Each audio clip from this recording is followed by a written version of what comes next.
It's time for this week's episode of Brandon Sports Talk, featuring in-depth interviews from those who are trending in the world of athletics. And now, here's the host of Brandon Sports Talk, Brandon Pate.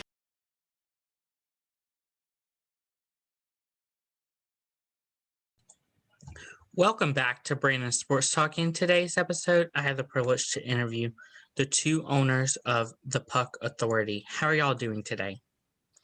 Great. How are you? I'm doing good. How are you? I'm doing good. Can you talk about how you knew that you wanted to start the Puck Authority? Justin, I could take that one. I think, it started, I want to say almost over 4 years ago now when I think we came up with the idea. Justin had already, had some experience covering sports. I believe he was covering baseball before.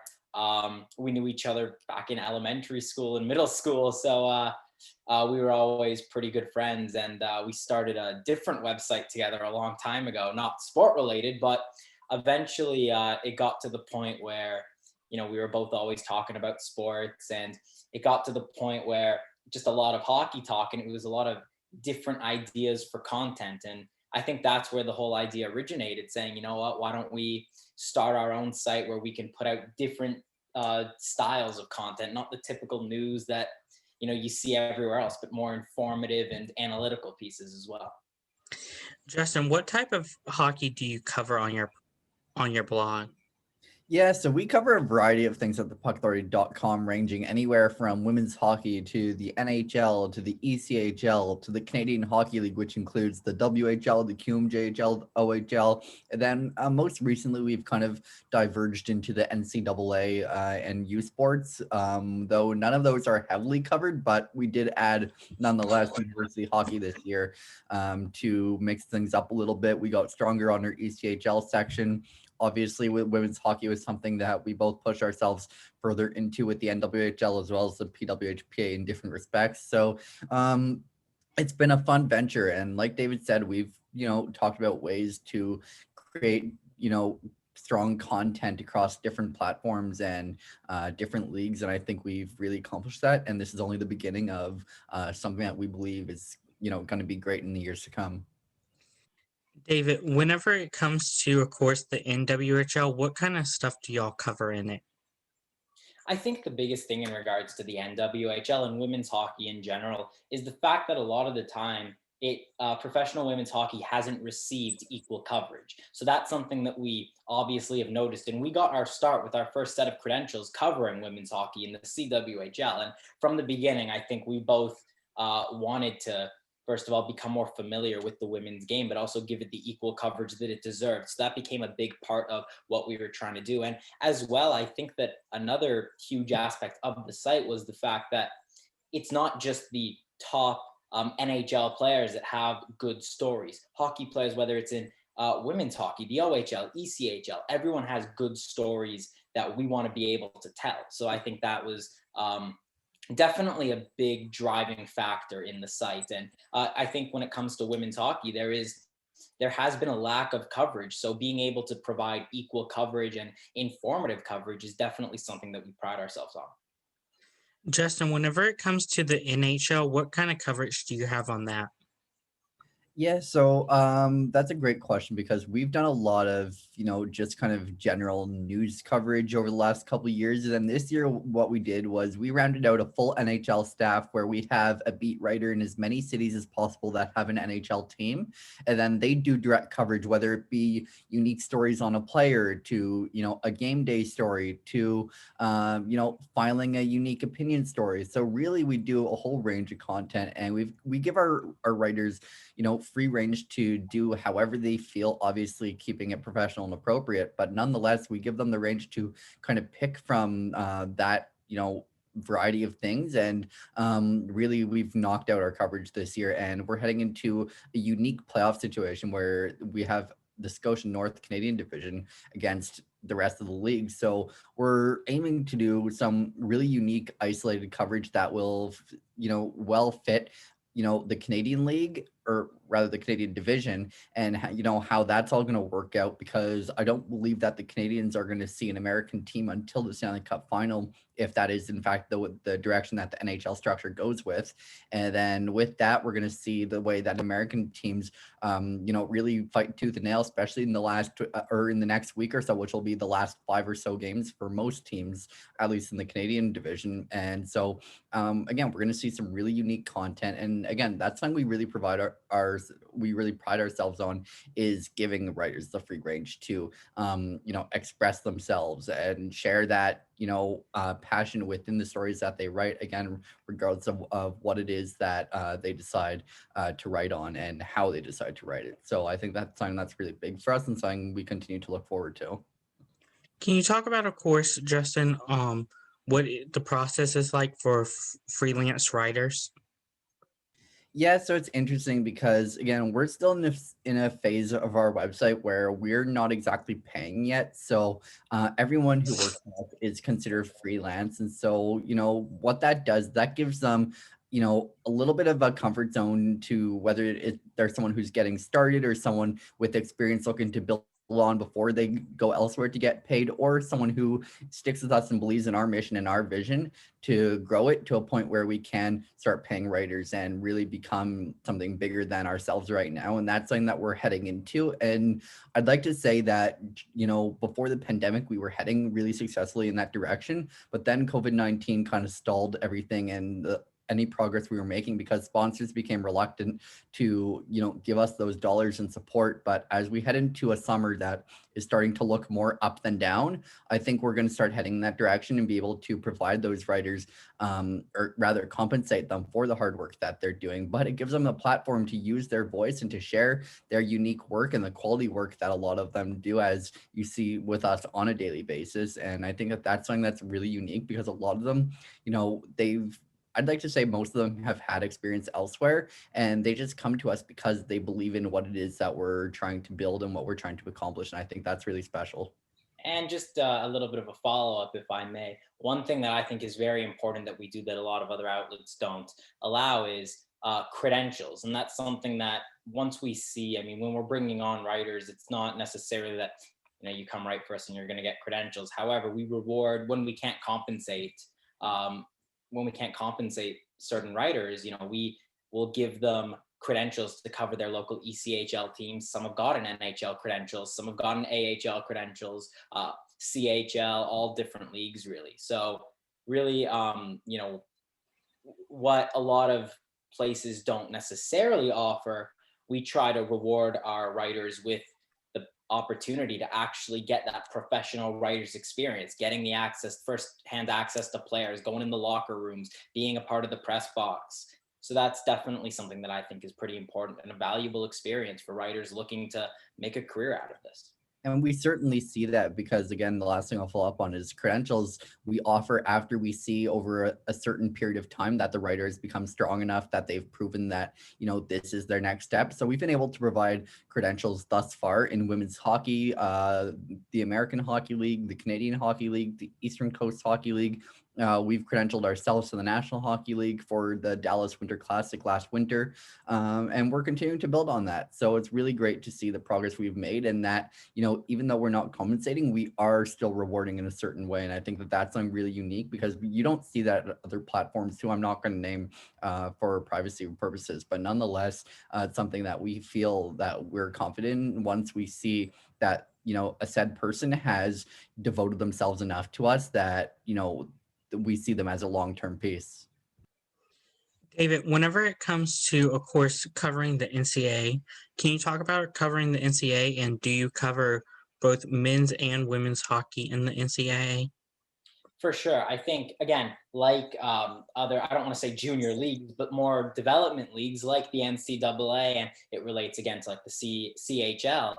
It's about telling those unique stories and also giving those analysis type pieces, looking at the prospects that we think are going to make that jump and make a real mark on the NHL, or just, telling those interesting stories that's going on in the league at the time. And we do cover women's NCAA hockey as well. I mean, we have a beat writer right now covering it with Vermont.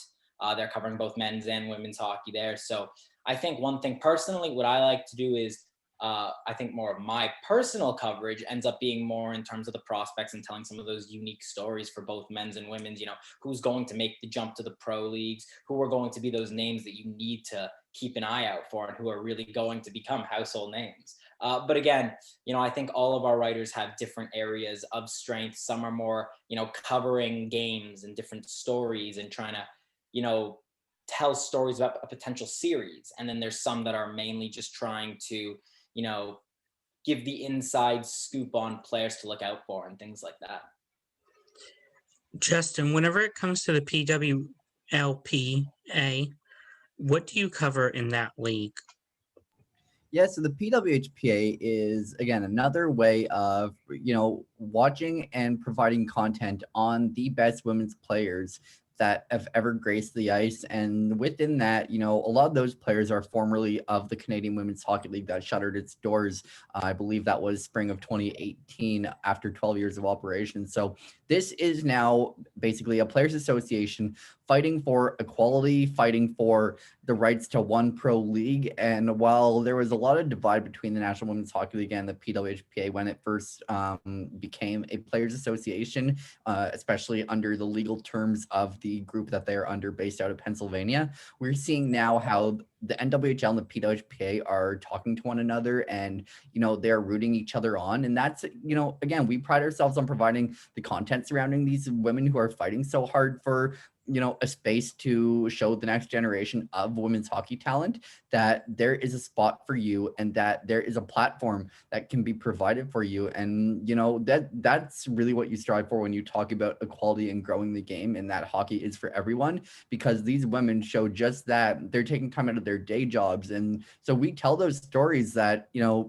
regardless of whether you're a national team player or not, we're telling the stories that really matter and how these women are making time to not only take part in these, secret Dream Gap Tour games, but to train in their hub cities prior to that. And they take time away from their jobs in order to make sure that they can hit the ice, let's say 2 to 3 times a week. And so we tell the stories behind that. And as part of their journeys, especially for those who are just joining the PWHPA out of university or college, regardless of what country you're from, it's something special because they're not looking for the world's best players. They're just looking to, build on as many women as they possibly can. So the PWHPA, they're built of, I want to say, somewhere around 250 players, maybe a little under that. And so, we've spoken with so many of them and shared their stories and, how they've gotten to this point where they believe the future of the women's game is going. And again, that's something that we continue to pride ourselves on, because if we can have any part in that, and we've spoken very closely with the staff there as well, including Jana Hefford,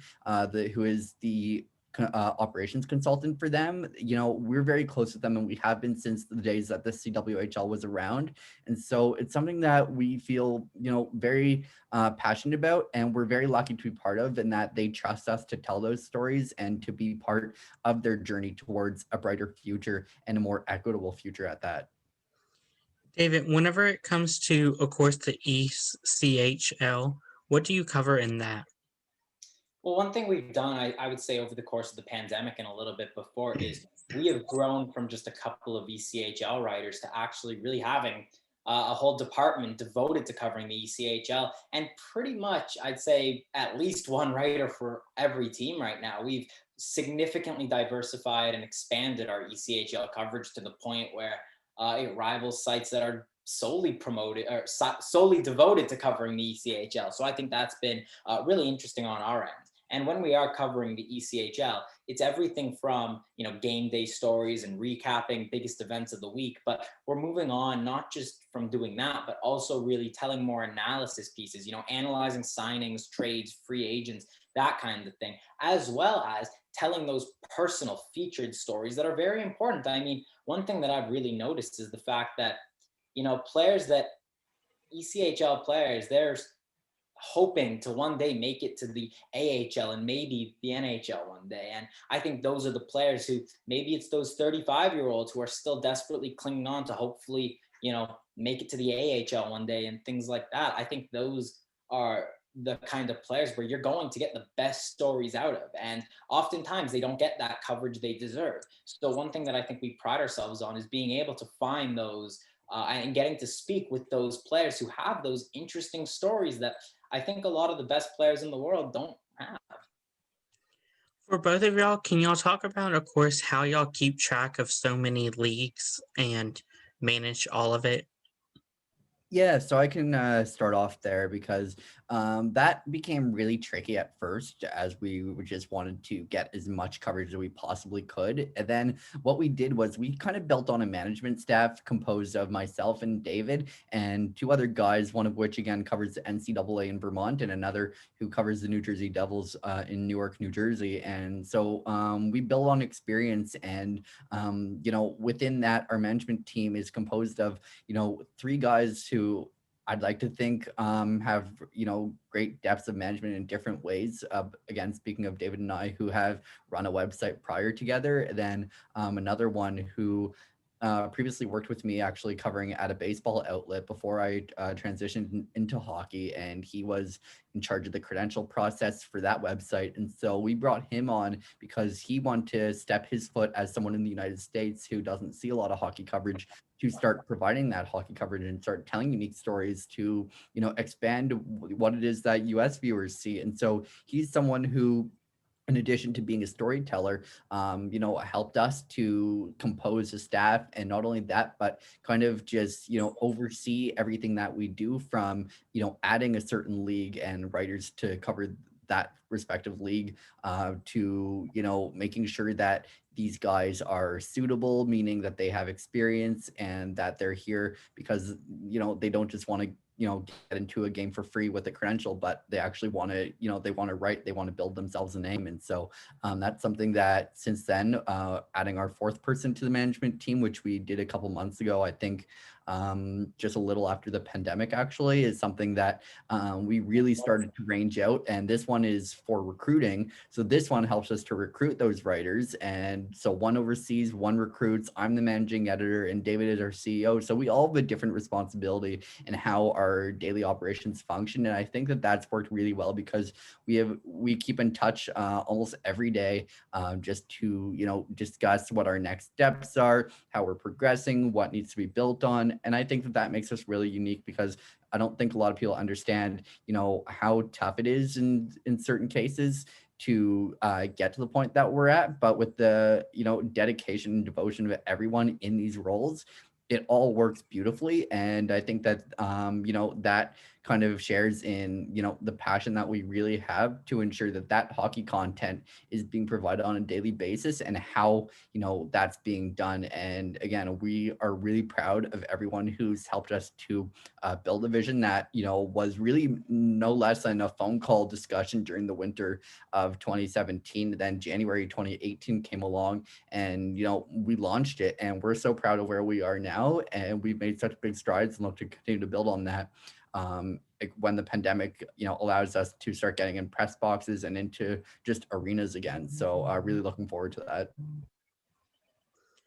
Can you talk about, of course, what is the process of getting credentials for both the NCAA, NHL, and NWHL? I could talk a little bit about that. I think every league, and it's not just about every league, every team has different procedures. I mean, you could be credentialed to one, it could be a CHL team, it could be an NHL team, it could be a whole league in general, but specific teams or leagues might not always give those credentials. Some, they do extensive background checks into the work you do. They do extensive background checks into the writers that you're trying to get credentialed. So it's not one of those things that anybody could just go in and do. I think that one thing that we make sure of is it's about respect. We need to make sure that the writers that we're getting credentialed, are respectful, not just about what they do online and what kind of articles they're posting, but also about how they conduct themselves in the press box. I mean, there's no one, every team has different things that I think they're trying to promote. There are some teams that don't accept criticism. If you're going to write something that even in a respectful manner criticizes a team, sometimes teams don't like that. So it's, I think, about finding it's about being respectful. Teams understand respect, they know hard work, they recognize who is coming to the games. And some people don't realize, but they keep track extensively on how these writers are even interacting, whether they are, even before they were I guess, writing for about a team. They will go through your Twitter feeds, your social media feeds. They will see how you conduct yourselves both online and in person and make sure that you are someone they want, being able to have access to the players and actually create the narrative surrounding the team. So I think that a lot of the times people just think that, you know, you can get the credentials if you put in the work, but it's not just about the work. It's also about how you're conducting yourself and what kind of person you are. And that's important because the networking aspect of this industry is such a crucial part, because if you can work together and you make a good impression, you can get somewhere further than where you are. And we would certainly believe that here at the Puck Authority, that this is kind of a stepping stone as well for a brighter future, whether that means you're off to, I don't know, TSN, Sportsnet, whatever it may be, depending on where it is you're located. So we'd like to think that if you make a good impression with someone, whether that be a broadcaster or a writer who's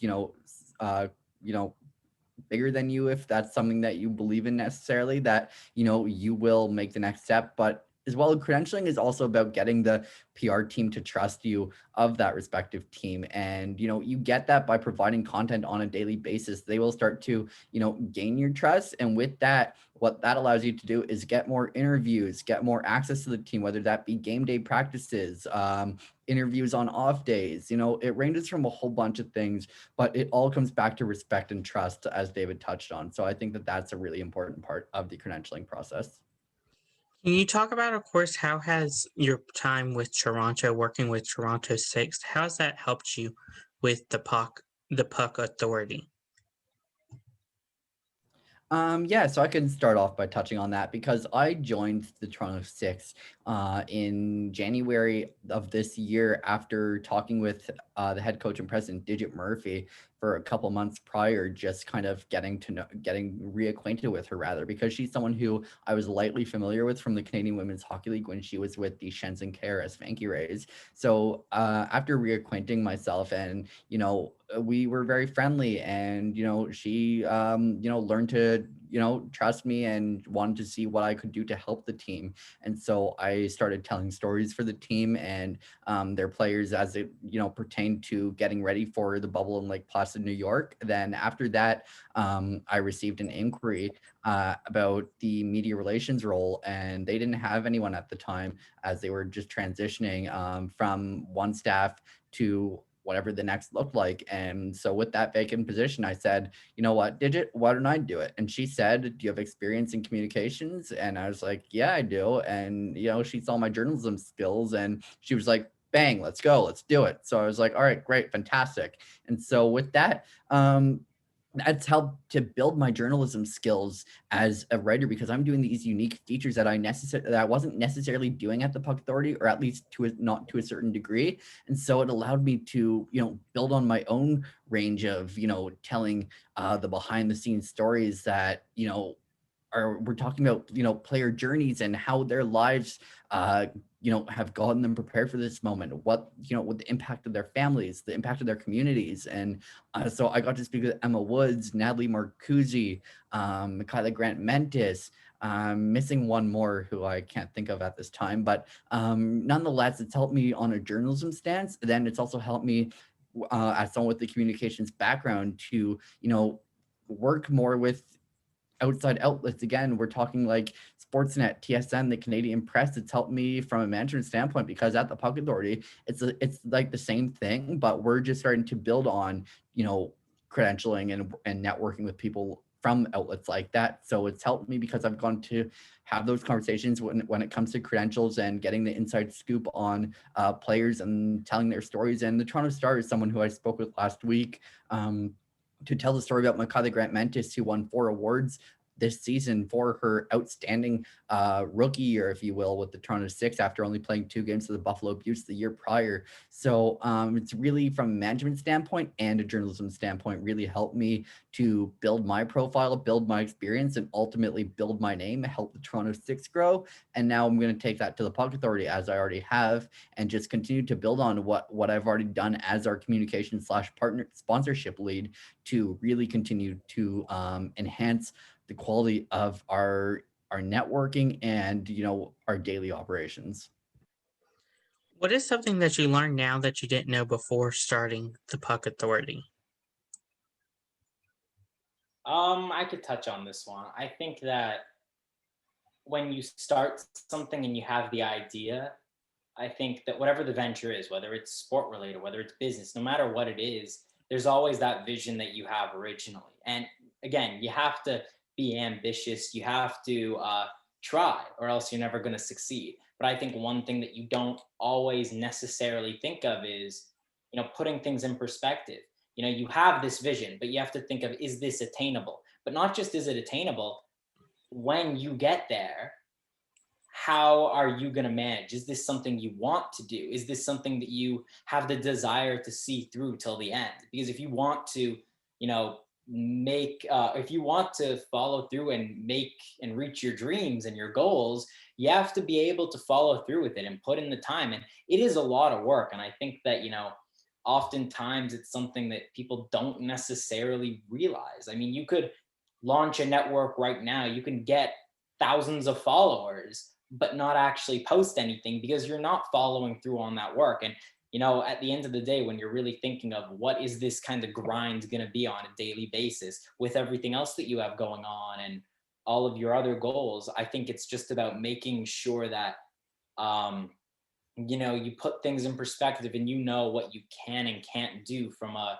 realistic standpoint. Well, obviously you want to reach for the stars and set high goals for yourself.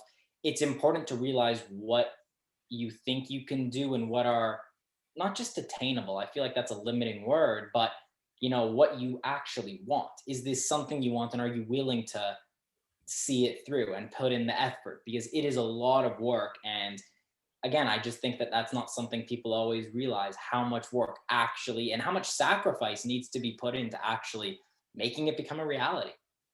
And that means taking time out of your day and showing what you're capable of, and again, putting in sometimes long hours. And that, again, that all depends on, are you a storyteller, and is that the kind of work that you want to do? And sometimes finding that structure takes hours, and for me it's taken hours. And that was my starting point.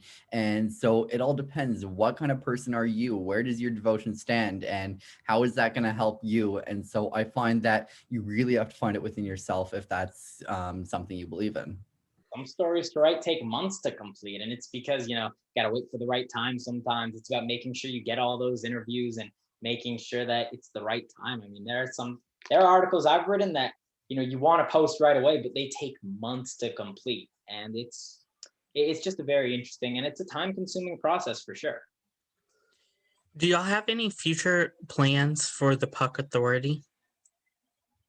There's definitely a lot of things on the agenda. I think over the course of the off season and next season, there's a few big things coming up that I don't know if we can say all of those right now, because there's some really exciting things coming along. But definitely, podcast network. We have a big podcast network coming out, and that's something we're definitely really excited about. And we hope to have ready as soon as possible. But definitely, that's something that viewers are going to really want to look out for. Is we're going to have some great podcasts on the platform, and some new ones as well that are going to be unique, engaging, and highly entertaining. Where can I? So sorry, one more thing I'll add to that is that, something that we obviously want to continue building on is credentialing to the NHL and even international tournaments, as we follow anything from the, again, the U18 Worlds, the World Juniors, to the Women's Worlds. These were all things that we were hoping to credential in some form to this year, especially the Women's Worlds, which have now been moved from Nova Scotia. So again, we don't know where that's happening yet, but yeah, we want to continue to, build on trust and relationships. That way we can continue to get further. So that's going to be one thing, but we do have other plans. And again, like David said, I'm not going to divulge all of them at this time, but the podcast network is one of them, which we've already revealed on Twitter previously. So thus being able to share that one, but we do have big plans in the works, and we're really proud of the work that we've put in to get to this point.